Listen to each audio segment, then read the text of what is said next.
What if the real reason you're not attracting what you want is because deep down you still don't believe you deserve it? Not love, not peace, not success, nothing. And here's the paradox. The moment you stop chasing and start loving yourself fully, that's when everything begins to flow toward you.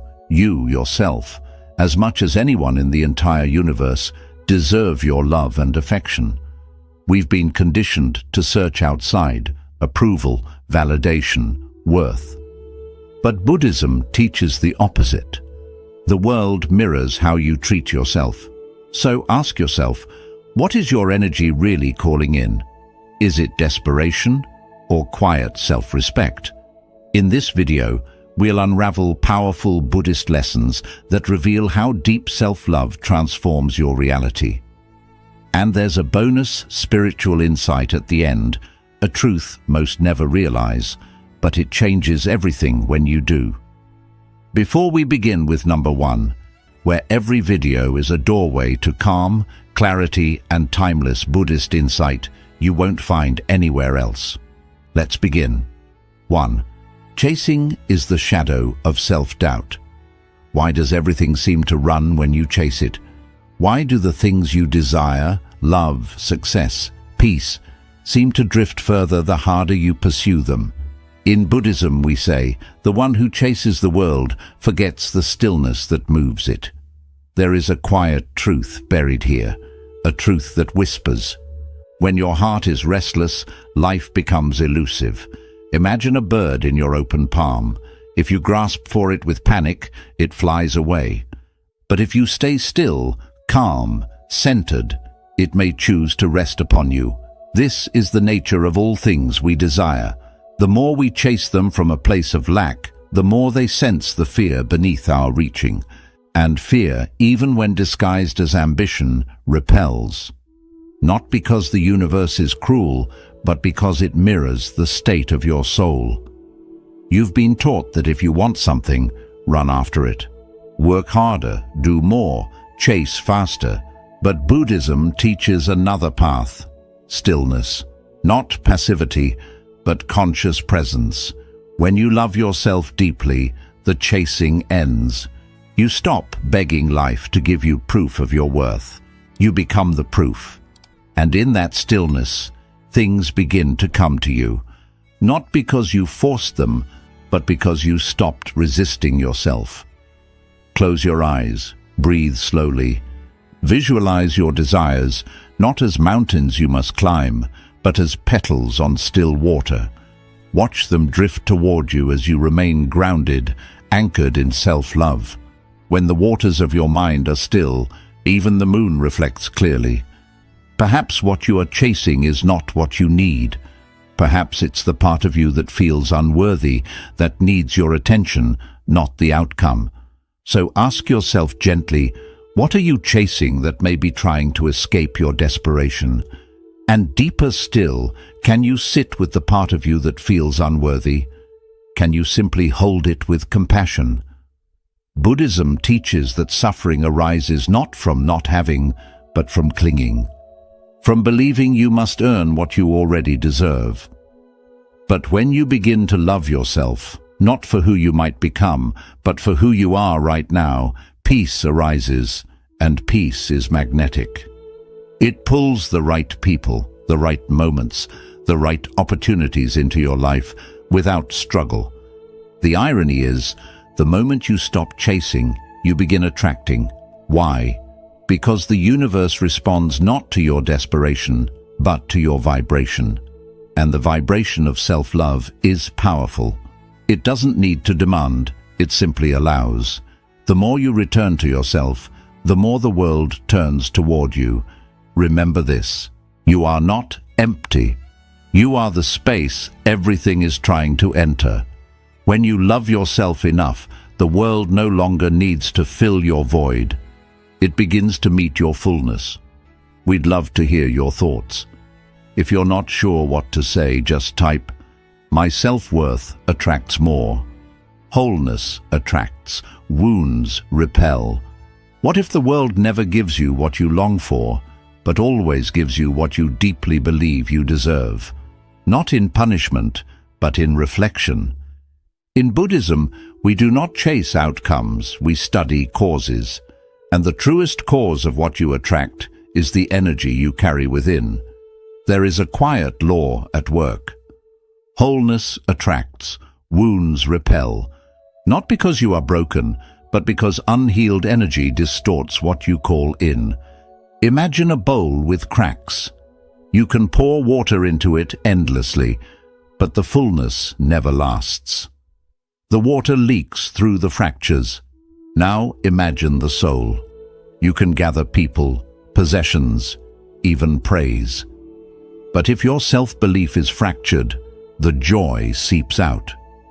You may ask, why do I keep attracting the same kind of hurt, the same emptiness wearing new faces, the same silence after so much effort? The answer is rarely outside. It lives in the echo within. Until you truly see yourself not as wounded, but as worthy, you'll keep calling in people and situations that confirm your doubts. Pause for a moment. Take a deep breath. Visualize your inner being like a broken bowl.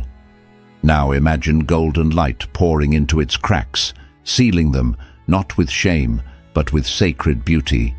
In Japanese art, they call this kintsugi, repairing broken pottery with gold.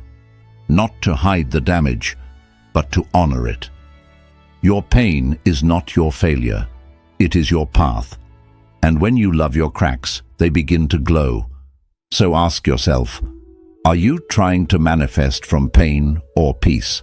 Because the universe listens to your energy, not your words. If you believe you are not enough, it will keep mirroring situations that say, yes, you're right. But if you begin, even softly, to hold yourself as enough, your entire reality begins to shift. Not overnight, but steadily, like sunlight melting morning mist. The Buddha said, you yourself, as much as anybody in the entire universe, deserve your love and affection. This is not sentiment, it is strategy. Love becomes your power, not because it changes others, but because it transforms what you allow, what you expect, what you call in. Let your energy whisper peace. Let your presence say, I no longer beg, I welcome. The world does not respond to longing, it responds to wholeness. And you are allowed to begin healing here, now, just as you are. You are not too broken to attract beauty. You are already beautiful, waiting to believe it. The universe does not test your worth. It reflects it. So the moment you begin to love yourself enough, everything begins to change. Stillness creates magnetic power. Why does silence attract more truth than shouting ever will? In the stillness, something ancient awakens. Like a flame in the dark, the still soul draws all that seeks light, not because it screams to be seen, but because it simply glows. In Buddhism, this is not called passivity, it is called alignment. When you are no longer frantic to be heard, no longer desperate to be chosen, your energy becomes pure and life begins to listen. We live in a world that rewards noise. The loudest voices get the attention, the boldest moves seem to win. But deep beneath the surface, the universe responds not to noise, but to vibration, to clarity. Stillness is not the absence of effort, it is the presence of inner order. When your being is aligned, when your thoughts stop racing, when your heart ceases to grasp, you become magnetic, not because you try, but because you are finally in harmony with the rhythm of things. Close your eyes now. Feel your breath move in and out like ripples on a still lake. There's nothing to fix, no need to prove, just be. And in that being, a power rises. The kind of power that doesn't need to chase because it knows what it brings. The kind of power that doesn't need to explain itself to be felt. Many people ask, why do I feel unheard, unseen, unnoticed, despite all my efforts? The answer often lies not in what you're doing, but in why you're doing it. Where in your life are you loud because you're afraid of being ignored? That noise, however subtle, often masks the fear of unworthiness. But here's the deeper question. What would happen if you trusted your presence more than your performance? When a flower blooms in silence, bees still find it. When a mountain stands still, the clouds move around it. Stillness is not the absence of power. It is the highest expression of it. Because when you are still, your energy speaks. And in that pure vibration, the right people come. The right moments arrive. The universe leans in because stillness signals trust. You do not need to shout to be understood. You do not need to beg to be loved. You only need to return to the calm within you, the calm that remembers its worth. That calm is your truest signal, your most honest magnet. And when you let go of the frantic need to perform, you become luminous in a way no performance could ever create. So remember, stillness does not make you invisible. It makes you undeniable. When you love yourself enough to be still, the world cannot help but feel you. Detachment is the highest form of faith. Can you want something deeply and still be at peace without it? This is the heart of detachment, not the cold denial of desire, but the warm trust that what is meant for you will find its way. In Buddhist wisdom, detachment is not rejection. It is reverence. It is the quiet understanding that life moves best when it flows, not when it's forced. We often hold our desires so tightly that we strangle them. We grip onto relationships, outcomes, timelines, thinking our control will secure them. But the tighter you hold, the more life resists. A tight grip suffocates, not because the dream is wrong, but because fear has replaced trust. And where fear leads, peace cannot follow. Close your eyes. Imagine your desire as a butterfly resting on your palm. You're tempted to close your fingers, to trap it, to keep it near. But you don't. You breathe. You stay open. And if it flies away, you allow it. Not because you don't care, but because you trust. You trust that what is meant for you cannot be kept away by time or people or even distance. You trust the deeper current beneath life's surface. Detachment is the highest form of faith. It says, I have planted the seed. Now I will not dig it up every day to check if it's growing. It's the wisdom to know when to act and when to surrender. Because surrender is not giving up. It's giving space. Ask yourself gently, what are you holding so tightly it can't breathe? Perhaps it's a person, a plan, or the image of who you think you must become. Can you release the need to control the outcome? Can you love without clinging? Can you strive without suffering? The Buddha taught, you only lose what you cling to. It's not the letting go that causes pain, it's the resistance.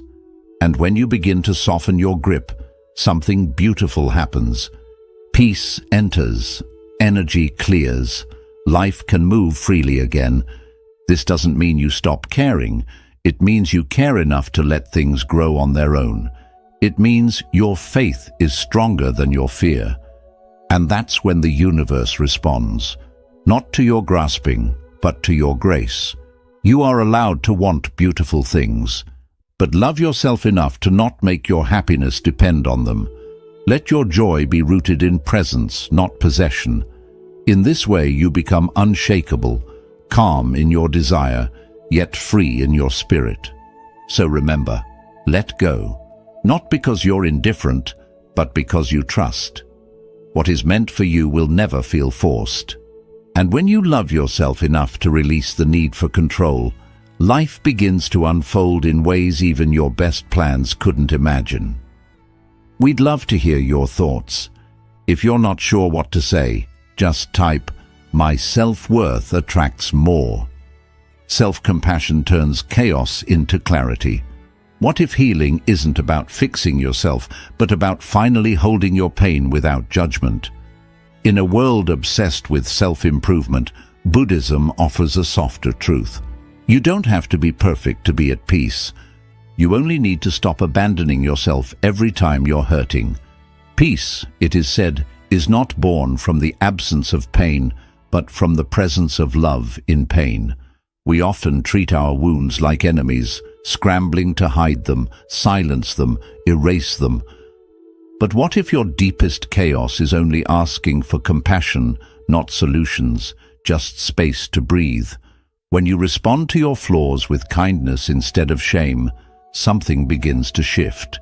You soften, you become safe to yourself, and that safety becomes a quiet light the world responds to. Place your hand on your heart for a moment, feel its warmth, repeat inwardly, "Even this deserves my love." Even the regret, even the fear, even the part of you you wish would disappear, all of it held in the embrace of your own presence.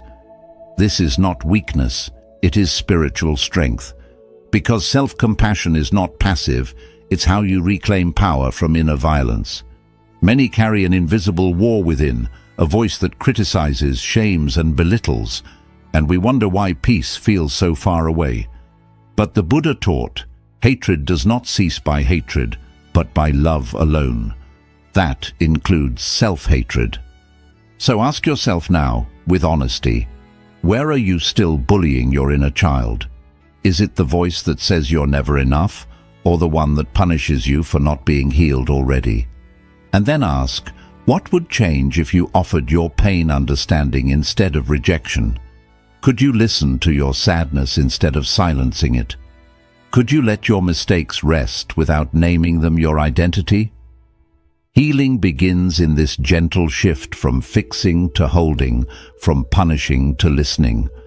When you treat yourself with the same compassion you offer others, your energy softens, your vibration rises.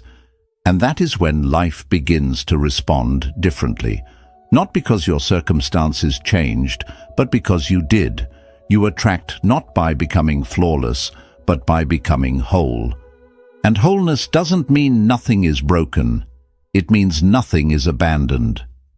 When you love yourself enough to sit with your chaos instead of judging it, clarity begins to form like morning light through fog. So remember this, you are not too much, you are not too late. You are not broken beyond repair. You are simply waiting to be held in your own arms with your own heart. And when you learn to love even this, the world learns to love you back. The universe reflects your inner dialogue. What if every relationship in your life is simply a mirror reflecting how you speak to yourself when no one is listening? In Buddhist understanding, the world is not separate from your mind. Your outer experience is shaped by your inner dialogue. Not always immediately, but consistently. We don't see others as they are, it's said. We see them as we are. And if you look closely, you'll notice what you tolerate within, you tend to tolerate without. If you speak to yourself with harshness, you begin to accept that tone from others. If you neglect your own emotional needs, you attract relationships that do the same. This isn't blame, it's awareness. When you begin to love yourself truly and quietly, you raise the energetic standard for everything in your life. Your self-regard becomes the foundation, and the universe builds from there. Imagine standing beside a calm body of water. Look into it and see your reflection. Not your face, but your voice. What are you saying to yourself when you're alone? Are you encouraging? Or are you tearing down your own spirit before anyone else has the chance? How am I speaking to myself when no one is listening? Ask that, because the universe is always listening. There is a truth here, soft but powerful. Self-love sets the energetic minimum for how others treat you. When you respect your boundaries, others begin to do the same. When you speak kindly to your inner world, your outer world begins to mirror it.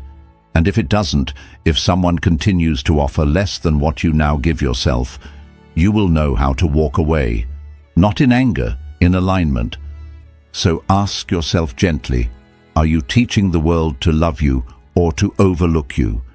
Every time you abandon your needs, every time you silence your truth, you send a signal. This is okay, but it isn't. You deserve to be treated with the same care you wish to offer, and it starts with you. And now, another question. If someone treated you the way you treat yourself, would you stay? Sit with that. Let it echo. If the answer brings discomfort, that is your starting point. Not to judge, but to begin a new kind of relationship with your own heart. You don't attract what you want. You attract what you believe you are worthy of. So speak to yourself with love. Act as though you matter, because you do. And when that becomes your inner dialogue, your life begins to rearrange around that truth. Not perfectly, but profoundly. When you love yourself enough to change the way you speak within, the universe listens and begins to speak back in kindness. Peace is the most powerful frequency. Why do the most peaceful people seem to draw everything they need without the chase, without the noise? In Buddhism, it is taught that still water reflects the stars, not because it tries, but because it is calm enough to receive. Peace is not a luxury, it is a powerful frequency, one that signals to life itself. I am ready, not because I control, but because I trust. Inner peace creates space, and in space, things arrive. When your heart is no longer crowded with fear, attachment, or restlessness, there is room for what you truly desire to enter. Not rushed, not forced, but invited. Peace becomes the gate through which all blessings flow, not because you chase them, but because you are aligned with their arrival. Take a breath. Imagine yourself sitting in a quiet forest, the air still, the wind gentle. You are not striving. You are not proving. You are simply being. What comes to you in this silence? Perhaps an idea, perhaps a memory, or maybe a deep knowing that you are already enough. In that awareness, you become a magnet, not for everything, but for what truly belongs. Yet many avoid this peace, not because they don't want it, but because it reveals too much. Noise becomes a shield. We fill our lives with distractions, urgency, and chaos, not always to achieve, but to avoid. Are you filling your life with noise to avoid your own stillness? Stillness, after all, reflects everything. And sometimes what we see in that reflection is uncomfortable. But only when we see it can we soften it. The most peaceful people are not untouched by pain. They are simply no longer ruled by it. Their strength comes from within, from having sat in silence with their fears and having made peace with them. That presence, that calm, it draws others. It draws opportunity. It draws abundance, not because it asks loudly, but because it stands quietly without resistance. So ask yourself with openness, what might life bring if you stopped demanding and started allowing? What if instead of pushing, you became spacious? What if instead of hustling, you rested in trust? Peace is not the absence of effort. It is the absence of struggle. It is the choice to let life come to you while you remain deeply rooted in your own being. You do not need to exhaust yourself to be worthy. You do not need to force what is meant for you. Love yourself enough to create peace within, and the world will begin to reflect it without. When your frequency is calm, your life begins to harmonize, not immediately, but inevitably. So remember, the still soul draws all that seeks light. In your calm, you become radiant. In your peace, you become powerful. Neediness is the enemy of receiving. Could your hunger for love be the very thing blocking its arrival? In Buddhism, we learn that clinging pushes away the very things we think we need, not because desire is wrong, but because desperation distorts our energy. What you cling to, you push away. Not with your hands, but with your fear, your self-abandonment, your belief that you are incomplete without it. The moment you believe you need something to be whole, you've already forgotten that you are, that forgetting creates a wall, and no matter how loudly you ask, the universe hears your lack more than your words. Neediness is not the same as longing. Longing can be soft, patient, open. Neediness is sharp. It says, if I don't have this, I am not enough. And that belief becomes a barrier, not a bridge. Close your eyes. Imagine a thick rope you've been gripping tightly. Perhaps a person, a goal, a version of yourself. Your hands are tired. Your heart is heavy. Now imagine letting go, not out of defeat, but out of trust. Feel the relief in your hands. Feel the space opening in your chest. That's what surrender feels like. Not giving up, but finally letting life breathe. We often confuse need with love, but true love does not beg. It does not plead. It invites, it welcomes, but never clings. So ask yourself, where does need disguise itself as desire in your life? Is it in the way you chase validation, the way you fear being alone, the way you shape yourself to be chosen? Ask deeper. Can you trust that what's meant for you won't require begging, that what truly belongs to you will never ask you to shrink to receive it? When you begin to believe that you are already whole, your energy shifts. You go from searching to radiating, and in that radiance, life begins to respond. Self-love dissolves need. It says, even if nothing arrives, I am still enough.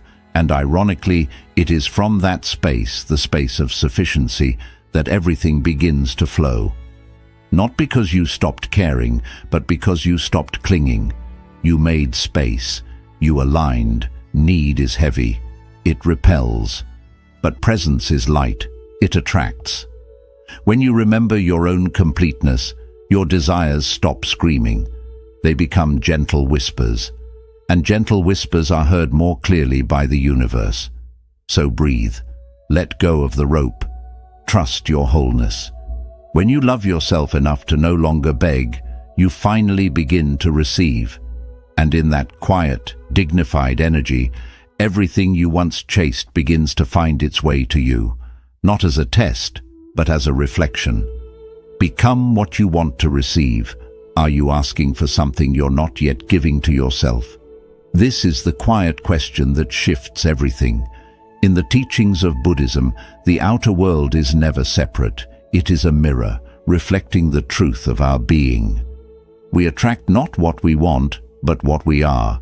And so, if we wish to change what comes to us, we must first change what comes from us. If you want loyalty, ask yourself, am I loyal to my own needs, my boundaries, my truth?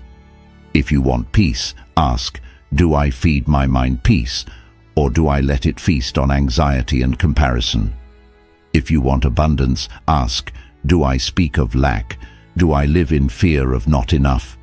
So often we call for light while clinging to the shadows we refuse to release. We pray for love while abandoning ourselves in silence. Imagine your future self, not someday far off, but the version of you who already lives in peace, love, and joy. Picture them, breathe with them. What do they think? What do they feel? What do they choose each day that you are still resisting? That version is not out of reach. It is already within you, waiting for you to rise to meet it. You say you want clarity, but still surround yourself with noise. You say you want to be seen, but hide your true self behind masks. You say you want deep love, but speak harshly to your own heart. In what ways are you betraying the very thing you say you want? Sit gently with that, not to judge, but to awaken. Because to receive something new, we must become something new. That doesn't mean becoming someone else. It means becoming more honest, more open, more aligned with what we say we desire. Who do you need to become to receive what you're calling in? Not someday, not after the perfect conditions, but now, through small daily acts of self-honoring. The universe listens more to your frequency than your words, and frequency is created by being, not wishing. When your being aligns with your vision, life starts to mirror it, slowly at first, then all at once. Not because it's magic, but because it's natural. What you radiate, you attract, and what you embody, you invite. So love yourself enough to become the love you're looking for. Be the peace you crave. Speak the truth you want to hear. Because when you live the energy of what you seek, you no longer need to chase it. It begins to arrive, drawn not by need, but by recognition. You are not far from the life you want. You are just one decision away from being the version of yourself who welcomes it. We'd love to hear your thoughts. If you're not sure what to say, just type, "My self-worth attracts more. Let the old you die to become free." What identities must fall for the new to arrive? In the stillness of Buddhist reflection, we are reminded to be reborn. The old self must return to silence. Not destroyed, not denied, simply laid to rest. Like a leaf that once held sunlight, its time is honored, and then it drifts. The self who was hurt, who was overlooked, who had to survive by shrinking or pleasing, has done its work. Now, let it rest. There is a deeper self waiting beneath the ashes, one not born from defense or fear, but from truth. But to reach that self, we must be willing to die, not in body, but in identity. The one who constantly apologized, the one who felt unworthy, the one who chased love to feel seen. These are not who you are. They are who you learned to be in a world that forgot your light. Close your eyes. Imagine yourself shedding an old skin.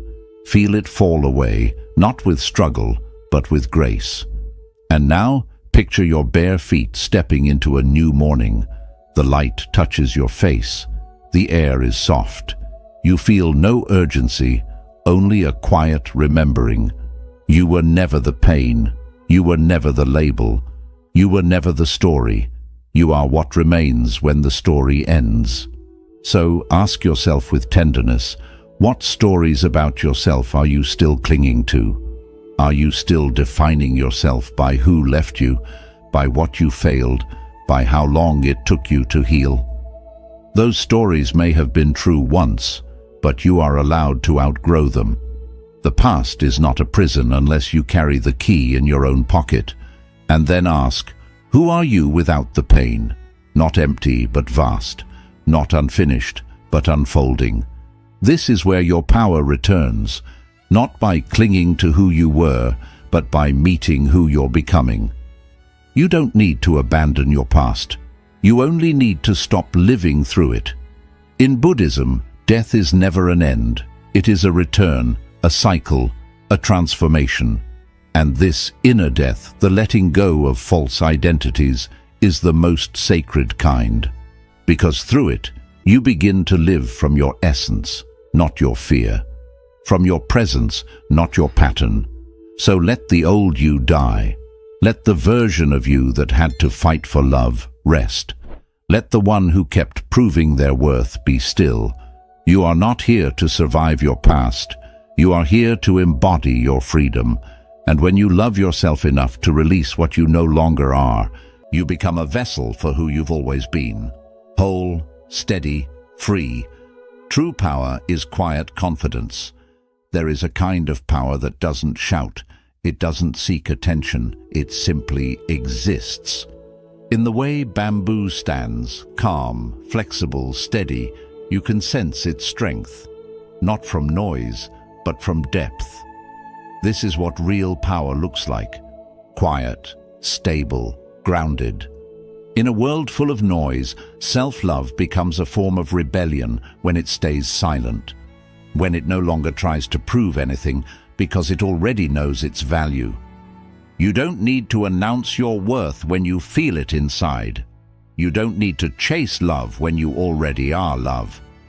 Quiet confidence is the energy of those who have come back to themselves. It is the presence of someone who has nothing to prove and everything to give. And this presence speaks louder than words ever can. Many people spend their lives trying to show their worth, trying to earn it, trying to make others see it. But when you truly love yourself, you stop acting and start living it. You don't go through life looking for approval. You become the calm that fills the room, not with ego, but with presence. Close your eyes. Picture yourself as a tree, tall, rooted, alive. Feel the wind touch you. It bends you, but it doesn't break you. That is what inner strength feels like. Not stiffness, but strong roots. Not control, but dignity. Your presence becomes your proof. Your stillness becomes your attraction. So ask yourself, where in your life are you still trying to prove your worth? In your relationships, in your work, on social media? And what would happen if you stopped? If you simply allowed yourself to be enough as you are in this moment, without trying to prove anything? And here's a deeper question. Can you let your energy speak louder than your words? Can you trust that how you carry yourself matters more than what you say? Because people may forget your words, but they will always remember how they felt around you. Buddhist wisdom teaches that the strongest people are often the quietest, not because they are weak, but because they are complete. Their self-respect speaks softly where ego once shouted. Their kindness replaces control. Their silence becomes meaningful. So breathe into your calm. Stand in your quiet confidence. Let others feel your worth without you needing to explain it. And remember this: letting go of desperation creates space for blessings to enter. Become what you want to receive. Your energy should match your desires. If you want love, be love. If you seek abundance, live with that feeling. You don't attract what you want, you attract who you already are inside. Let go of your old self to find true freedom. Your past roles, pain and stories need to be released for real change to happen. The version of you that helped you survive is not the one that leads your growth. Freedom comes from letting go, not adding more. True strength is quiet. Real confidence doesn't shout. When you know your worth, you stop seeking approval from others. Silent confidence grows from inner balance, not from outer show. Love yourself the way the universe loves you. You are already enough, even with your flaws. Self-love is not something you need to earn. It is something you remember. The universe always reflects how special you already are.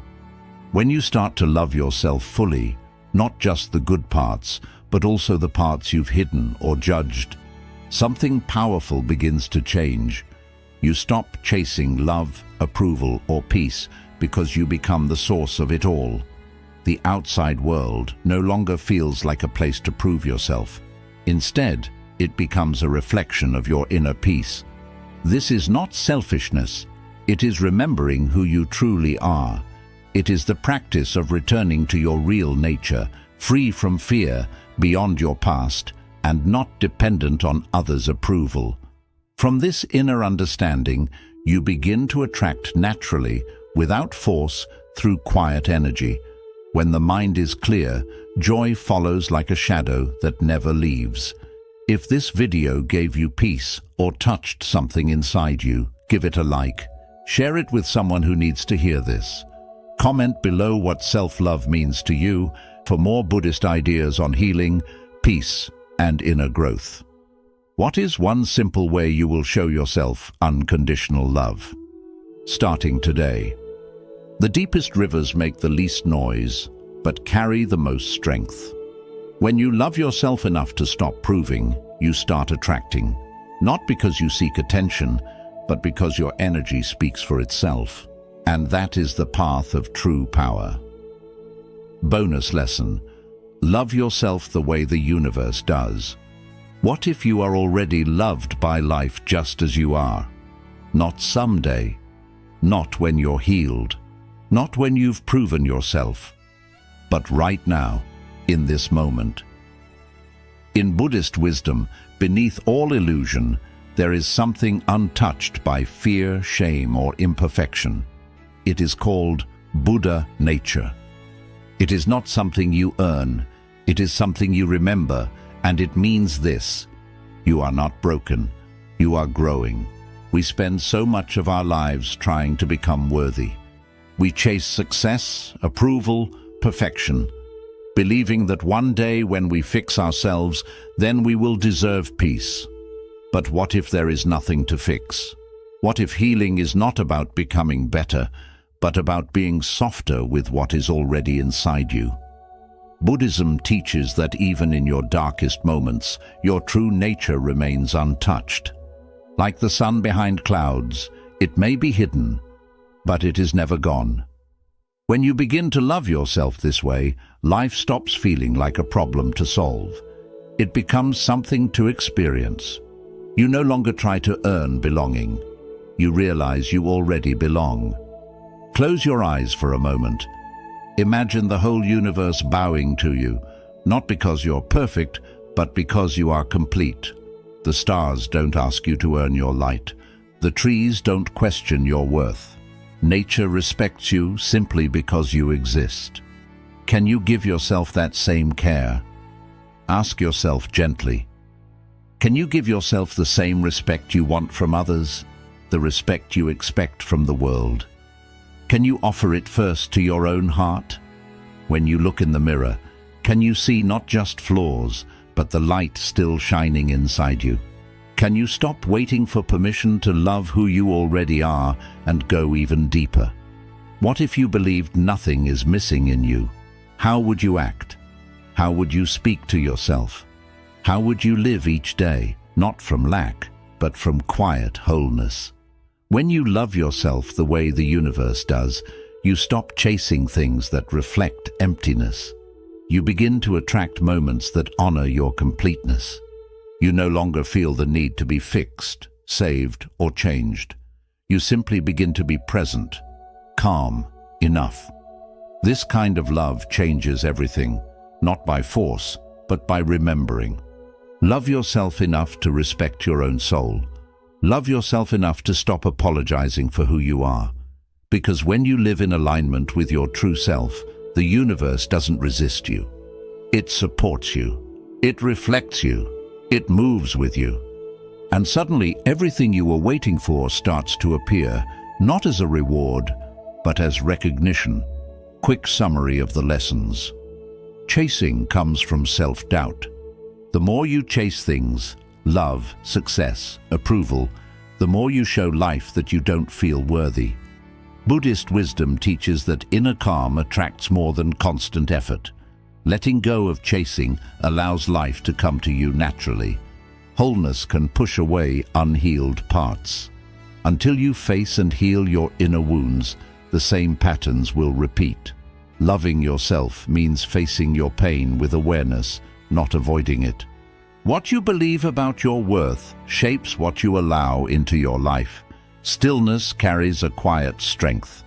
In a noisy world, real power comes from inner calm. It connects you with clarity, presence, and steady focus.